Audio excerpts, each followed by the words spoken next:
I love this topic. I'm so excited about this topic because I actually think that one of the things that we need to think through is, yes, personal development, but also about personnel development. So whether you're an entrepreneur or you're someone that is in a job and an entrepreneur, or someone that's looking to further your career, hopefully when we walk through this framework for you today, it'll give you some tactical things. It'll give you some things to consider. I'm going to leave you with a set of questions to ask yourself as you move into this journey. And so when I saw this theme, I started to look at it and say, well, there's a lot of different ways to skin this cat for me, because I've had this interesting journey over the years.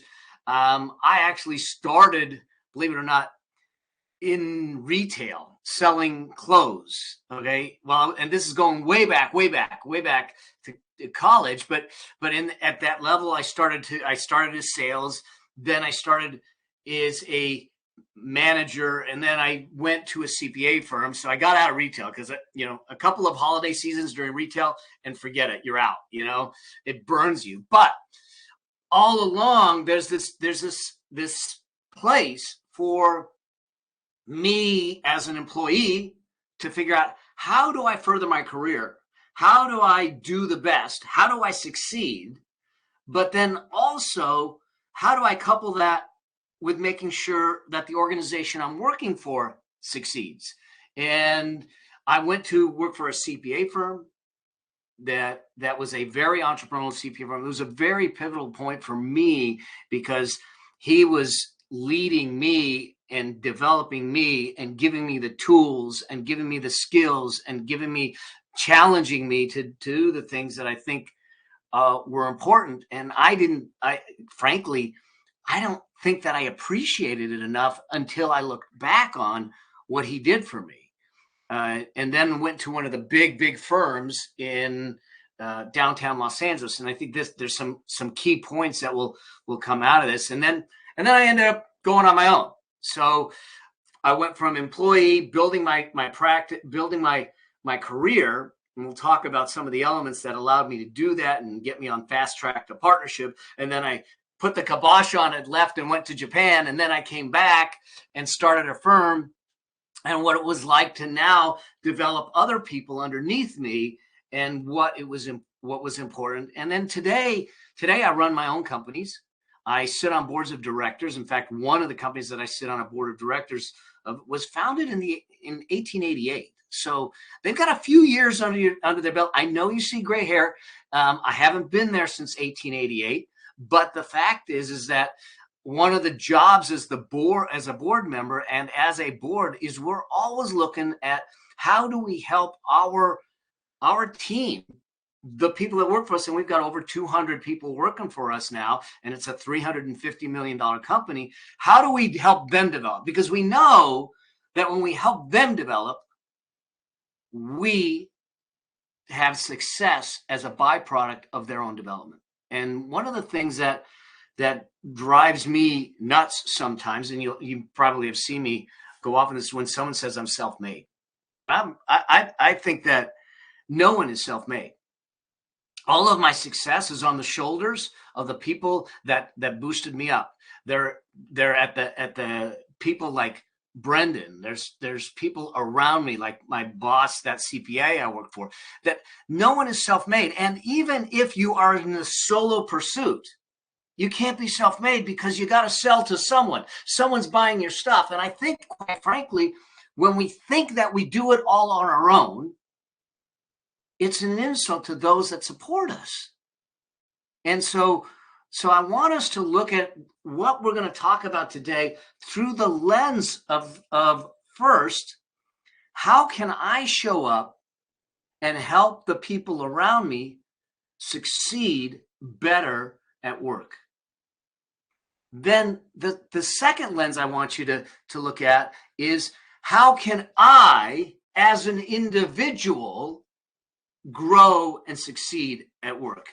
Because I think when we start to break down the framework, when we start to break down the things that really start to drive everything, we can see that there's that two-sided coin, and you can't do one without the other. Okay. And I think that when you talk about leadership, one of the core responsibilities of leadership is to develop other leaders. Okay. That's very different than management. And so when we talk about succeeding at work, then we need to create the environment for the people to succeed in our business. And at the same time, if I'm working there, I need to create the environment for me to succeed. And so let me just start off with this idea of a formula. And whether you're an individual or leader, I think it's really important for us to get really vividly clear on the vision for what your career is to look like. What is the trajectory? Where do you want to go? How far do you want to go? And what does that look like vividly? Not, because when I got to, for that consulting firm, it was Pete Marwick, it was KPMG before they did the merger with Main Herdman. It was one of the top 4 consulting firms in the world at the time. Now, I knew that I was going there, and they thought, and they wanted me to be partner. And I thought maybe I would be partner. But it didn't take, it took about 5 years into it of them burning me and working me like a dog. And taking that education, I realized that my vision for myself was different. And so with that, you start to say, all right, I have a vision. The second piece of that is that we then set goals in light of the vision. Too often we set goals, but we don't really have a clear vision first. So whether it's career-based or business-based, do you have a vivid vision that you can set and establish goals on, and then from the goals, establish a strategy to achieve them? And we'll talk about what I did when I was at that consulting firm and what I do today to help that happen. Because it's from that strategy, now we can turn around and say, okay, I now know what actions to take. Because without the vision, we can't set good goals. Without the good goals set on a vision, we can't put a strategy in place. And without the right strategy, we can't take the action. So we will not get the results that we want. And so this is the thing that I think we need to start to look at and in doing this. And so one of the things that I want you to start to consider is, do I have a vivid vision for what it is I am trying to accomplish as an individual, as an employee, as a leader? And if we don't, then we need to start there. This can be your day for personal growth. This can be that day you committed to and you remember, you go, that was the day I got myself a community. I got better coaches. I committed to making my life the absolute best that I could. This is that day. Make today your growth day. Click the button on this page and sign up right now.